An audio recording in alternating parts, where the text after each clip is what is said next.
Well, g'day there, Sambo on Saturday. How are you today? It's with great pleasure today, on behalf of the support from the Gawler Business Development Board, that we're able to spend some time here in this beautifully new renovated theatre here, the Gawler Cinema. And John and Joy Thorpe, who are the main drivers and workers behind all this, as we all know, are going through some tough times at the moment because the cinema's not open. But John and Joy have taken the time out to do the renovations that they wanted to do for quite some time, but are always starting in the morning at 9 o'clock and finishing at midnight. So now they've had a bit of time to catch up on those jobs. So today we're going to be having a chat with them, and hopefully to be able to get a bit of an idea when the cinema will be opened again, to be able to have you all come on along in the beautiful new renovated theatre here at the Gawler Cinemas. Now, you've obviously John and Joy been affected by the bad times over the first months. Can you tell us a little bit about when this you had to close the cinema and be able to sort of say, well, look, you know, what the future's going to hold, and where do we go from here? How long ago was that, John? Well, I think we were the first cinema, possibly in Australia, to close down, and that was March the 19th. Yep. Was it really? And that was before Scott Morrison closed all the theatres and businesses down. Joy and I could see the writing on the wall with the infections spreading, so we decided to stop it so we didn't get caught out with it. And we've been shut ever since March the 19th. So we're hoping, beyond all hope, that we can open towards the end of August. Yep. And Joy, to make that decision was certainly a tough one, but when did you make the decision to do the renovations, or had you had it in mind for quite some time? Well, due to the fact that it was just an opportunity, because we were closed, we had the opportunity that we could repaint and redo the curtains so that when we actually do get a chance to open the doors, everyone can come back in and go, wow. So that's what we're hoping for. Yeah, that's exactly what we did today when we walked into the cinema. It's a real wow factor.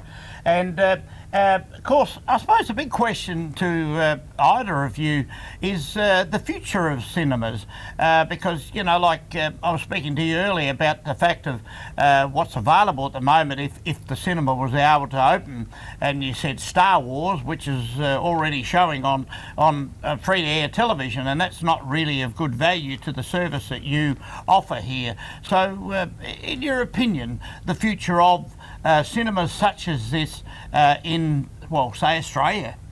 I think the strength is really good. The film companies are holding back on a lot of good films that have already been made, but because of COVID-19, until they get enough cinemas that are willing to open up safely, they're not releasing any new product. So until that happens, we decided we'll stay closed until something decent comes along. Yeah, and with the production of more films to come, I mean, because this is all over America and all of the places throughout the world where they're making these movies and putting them together, I mean, we're still seeing signs that they're making some and putting some good ones together. But you know, like the productions, you know, like how long will we have to wait to get some of these really good movies coming back out so that they give credit to your theatre? Well, as I understand it, the reason they're holding back is they all want blockbusters, and they've all made good films, but they won't release it if they've got no audiences. So until they get the audiences back in the theatres where it's safe, they're reluctant to release any big movies. And Tenant, for an argument's sake, was supposed to be out when? End of August, and that's when we're hoping to reopen. But it keeps, no, was that due out earlier than that? Oh, well, it has been changed 3 or 4 times now. Been put back all the time. It's a week-to-week decision. We sit down and have a look and see what the schedule shows is releasing and where we're at. So each week we have had 3 dates that we have previously wanted to open, and then they've pulled films and put them later, so we just are waiting to have a roll of films to show people. I was very lucky though, because they did offer us Toy Story 4 and Finding Nemo. Right. And I've got to be honest, who would want to pay $10, $12 or $14 to come out and see something that's already on TV? That's certainly a problem. There's no doubt about that. And one of the things that certainly it's always been acknowledged to both you and Joy, John, is the staff you have here. They're so personal, and selling the popcorn and the ice creams and all those sort of things and so forth. How have you handled the point of saying to those staff, well, I'm really sorry, but you have no work at this stage, and whether some of them have gone on to get jobs somewhere else, or if they're ready to come on back if they've been able to get some government subsidies? Okay, well, first up, the JobKeeper, and the JobKeeper for us was probably the best thing that ever happened. Oh, that's great. Because we chose 4 of our senior staff. Yeah, 4 seniors. We kept 4 of our senior staff on for JobKeeper. Unfortunately, the others, which were all juniors, mainly at school or unis, they weren't eligible, so we had to stand them down. But most of them are sitting in the waiting line, waiting to come back to work for us again. So, and you're right, we do have good staff, and I don't know, probably over the 30 years, I've paid out probably about 5 lots of long service leave. So once they start, yep, they don't want to ever leave. They don't go. No, that's right. Yeah. So certainly, you know, like, while did any at all have been helping you with the renovations, or has that been mainly done by local contractors? No. It's all been done by the JobKeeper staff, our seniors. Wow, that's and, great. and ourselves. The few tradespeople, but mainly staff, mainly all of us hands-on. Yeah. And John and Joy, both of you are legends in our town, and when I say that with much pride, because I've had a lot to do with you both over the years. And we were only talking this morning about some of the main events that you organised in your time, and certainly Joy to do with your father-in-law, Derek Such, and the big events and all that that you held. And John, I always remember the Hey Hey's, it's Saturday guys coming around here, and the effort you put into that. It was just incredible. So would you like to tell us a bit of a story? And maybe Joy, you can interrupt where you wanted to add on a few things. But, you know, like Gawler will always remember what you've done in that period of time well before the cinema. Well, it's probably, and if I may say so, I think it's probably the biggest event that's ever happened in Gawler. You know, from the first year when we had Dean Brown come up to, well, the story of the Christmas tree is when Derek died. I spoke to his wife and I said, what was Derek's favourite thing? And he loved his Christmas tree round by Foodland, which used to own a furniture and carpet store around there. And it went into disrepair, for want of a better word. And I said to Cora, what would it cost to light the Christmas tree? And she said Derek used to spend $4,000 every year putting the big festoon lights up. And so I said, well, I'll make it a bit of an event by sponsoring it from Movieland, our video store. And we were one of the very first people to go around and get the little tiny bud lights. And we decided to light the Christmas tree with that. That's when I first met Joy. She came on the committee. We formed the committee. And I think we raised $46,000 in 6 months. Got the Christmas tree lit up. There was something like 23,000 white and coloured light globes on it, strobe lights, and Dean Brown had just become Premier at that stage. So we wrote and asked him if he would be interested in lighting the Christmas tree for the first time. He said yes. We got in touch with John Hewson. He came over with his wife, Caroline, and they all come up to light the Christmas tree with Mrs. Such. The following year we lit it again, and we had Daryl Summers and Hey Saturday of Pluck a Duck. The crew, Baz and Pilco used to host a show every year for us. Chunky Custard used to come and play, and it was a full-on show from 6 o'clock to about 11 o'clock. Fireworks, skydivers, all sorts of things. It was a full-on show. And then the final year, we were getting a bit tired, weren't we? Yeah, by the end of it. And we had 23,000 people in the street. It was packed solid. Packed the town on a Wednesday night. So no, I don't think anyone's ever done this. No, never have. No, it's in the record book for sure. There's no doubt about that. And of course, donations to the community and things like that through those type of events where you acknowledged a wonderful bloke called Derek Such and the work that he did in the town too as well, through many of the things that I was involved with, the Chamber of Commerce and all those type of things. But also in other ways, you've been both widely known about the fact of having events to raise money for disabled people and other things. I mean, I think, John, you gave it a go over there to climb some big mountain. You'd like to tell us a story about that? Kokoda or Kenya? Kokoda, yeah. Kokoda, well, unfortunately I didn't make that one. My legs packed up, but I was the only one to... It was all in the thought though, and it was fantastic. I was the only one to see the jungle from the top and the bottom. Oh, so you flew out. So I got airlifted out. Yeah. But over the years though, we've done through our seniors and the silver screenings and patrons, I think probably we were adding it up, weren't we? Over 60. Well over $60,000 in the last couple of years, which has gone out to the likes of Ronald McDonald House, the Royal Flying Doctor Service, Gawler Health, Cancer Foundation, heaps and heaps of things. And we also built 2 classrooms in a school in Kenya. That's right. Yes, I was going to ask you about that. That was a huge event, wasn't it? It was massive. Yeah. And did you actually go over there, John, to Kenya? Yes. You went on over? Well, we donated $1,200 to build 2 toilets because we heard that most of the kids in this school only had one long drop toilet and they were missing out on their schooling because of standing in a line all day. Right. So we decided to send over $1,200 between Joy and myself, Brindis and Stephen Shear. And they were so impressed that people from Australia wanted to help. They invited us to Kenya. They wanted to show us around. And I said to Joy, do you want to go to Kenya? She went, no. And so we ended up going. And when we got there, the school that we donated the money to had already been given a grant by the government to build 2 new long drop toilets. Wow. So they gave us back the $1,200 and said, would you like to go and look at another poor school in a place called Sonoko, just outside Nairobi. And we went there and it was really poor. They had no windows on the school windows, no doors, dirt floors. And so we went out and bought $1,200 worth of sporting equipment, pens, pencils, pencil sharpeners, and we donated it to the kids. And we said, well, what can we do to help? And they said, well, as you can see, we have 100 children in every classroom and only one teacher. I mean, you couldn't even write where we come from on the blackboard because there was no black. And so we ended up building them through here at the Gawler Cinema.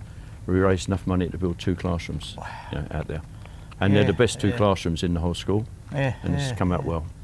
Oh, that's terrific, And there's no doubt about it, over time, and the silver screen, I was very interested to hear you say about that, but was that you and Joy's idea to start that up?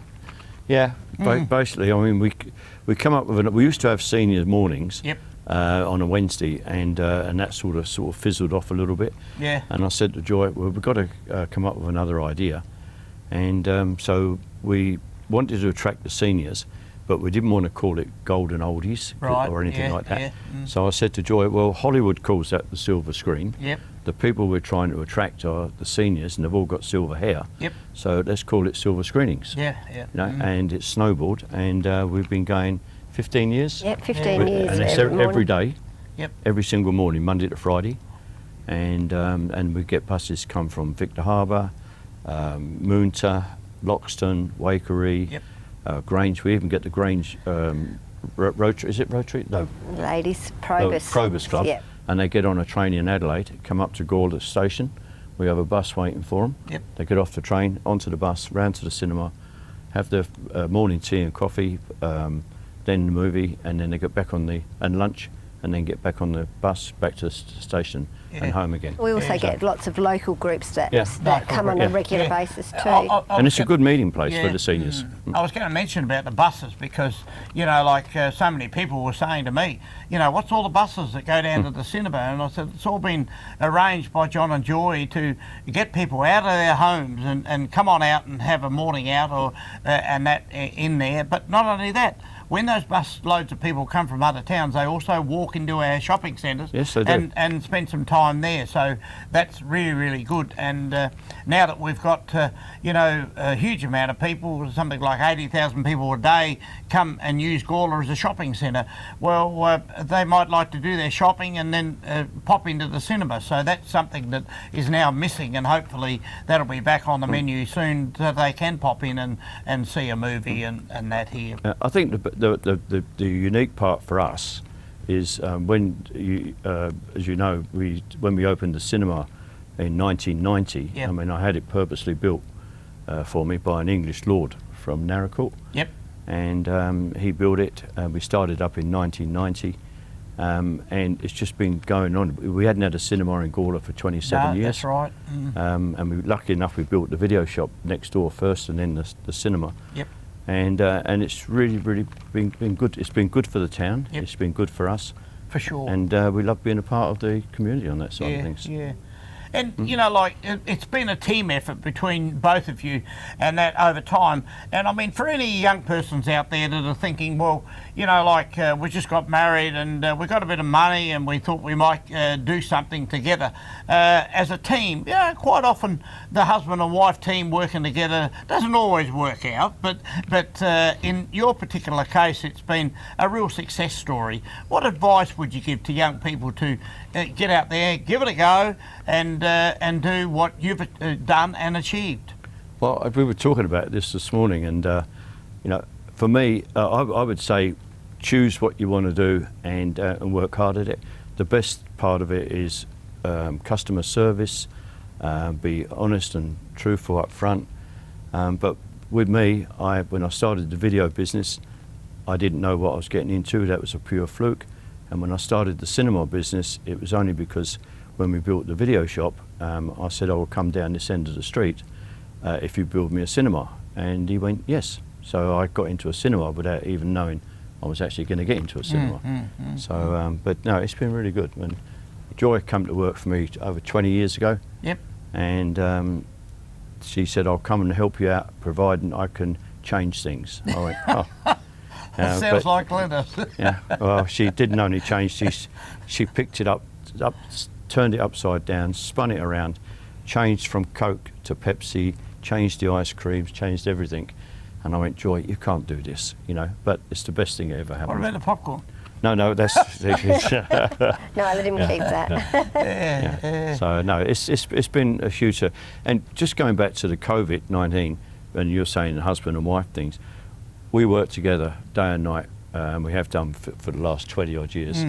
And when we were forced into lockdown, it was the best thing. We thoroughly enjoyed it because we're so used to being in each other's company. It was no hassle. Like a lot of people, you know, they could go, get out of the house. I can't stand him here anymore. I can't stand her here. You know, we loved it. We enjoyed it. We still come to work every day, don't we? Yeah, every day. Yeah. Oh, that's great. And, you know, over time, and you showed us there before some paintings that our famous artist, Alex Bean, did for you in there many years ago. But, I mean, the talent of this local man, Alex, and that is one thing to see those pictures still on the wall there. But in the cinema itself, is there any of the movies that really stand out to you over time, and like I say, over the last 20, 30 years, that you've had these that stand out and you'd say, well, I think they were the best? Well, I reckon Red Dog, like when we had Red Dog. Red Dog took us all by storm. With all the films like Jurassic Park, Star Wars, you name it, they last 4, 5, 6 weeks max. Red Dog lasted 17 weeks, non-stop, every single day. And he came to visit us as well. And I tracked down the original Red Dog, and lived out at Freeling. Freeling, wasn't it? Yeah, that's right. Yeah, and farmer out there. And we didn't tell anybody. We had a silver screening, and this one was full. and the other theatre was 4. And I didn't tell anybody that we had Red Dog coming. Oh, wow. And the dog came in and everybody had their photo done with him and the owner, and he sat and spoke to everybody about making the film. Fantastic. And then the dog jumped up on the seat over in the corner here and sat and watched his own movie. Oh, and then halfway through the film, I met him in the hallway with the dog. And I said, "What's wrong?" He said, "No, just taking him out for a wee." And he brought him back, jumped up in the seat and watched the rest of the film. Yeah, so that was incredible. So, over the years, though, I've been very fortunate. We've had celebrities. Smokey Dawson has been in here with his wife. Becky Cole stood right there and sang one of her first songs before she became famous. What's the name? Bob Francis came up and done a talk up here. So it's been very, very good. And we've tried to make it not just a picture theatre, but somewhere where you'd like to come and do something that's different as well. And I think that's the thing, both you and Joy, you've been part of Gawler for so long, and I mean, you know, I look back at just a few of them, and the late Craig Barnett and yourself to do with Donald Bradman's bats and hats and all these sort of things, that of what your involvement have been. You've always been there, always been involved in community affairs, and is there something there that stands out that was a highlight to you other than the Christmas tree? Well, you talk about the Donald Bradman bat. I went to because I was a Rotarian at the time, and Mr. Filkey. Bob Filkey. Bob Filkey came down. Makes the famous cricket bats in our town. Came down to do a talk, and I'm sitting there listening to him, and I thought, there's an idea for a fundraiser. And so I went to see him, and we bought one of his English willow bats, and just a normal pine cricket bat. And I got hold of the English willow, gave it to George Aldridge and up at the Flinders Ranges. And I said, "George, I'd like you to paint me a picture of Sir Donald Bradman on this cricket bat." George did do that, And it was a picture of a young Donald Bradman standing at the crease. We had a cabinet made for it. We had an auction, a fundraising night. We had an auction, and I went to Adelaide Oval to get it signed, because he used to sign on Wednesdays. And I opened the door, and this little man came in. I thought, Mr. Bradman. And it was him. I opened the door for him, and I showed him the bat. He went, "My God," he said, "that's a beautiful bat." And he signed it there and then for me. And we used it at the fundraiser for the Christmas tree. And it was the height. We were getting phone calls from every radio station. It's the highest price ever paid for a Donald Bradman bat that he's never used, and we got $14,000 for it. Oh, that's terrific! Yeah. And Joy, you've been very much involved with sports and that, I believe, in the town, netball days and tennis days, and that.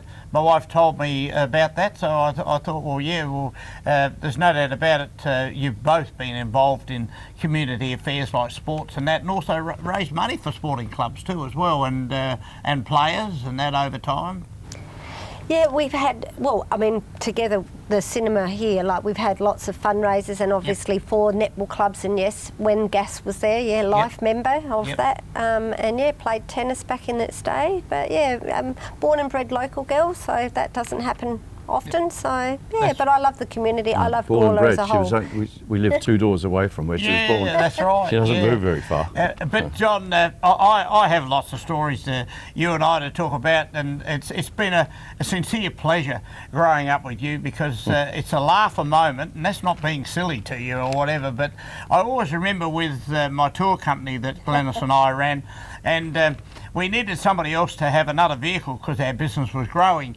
And I have told the story so many times that on one of the trips where you had a carload of people and we went up to Blinman, and Blinman's a pretty popular spot with all of us sort of thing to go on up there.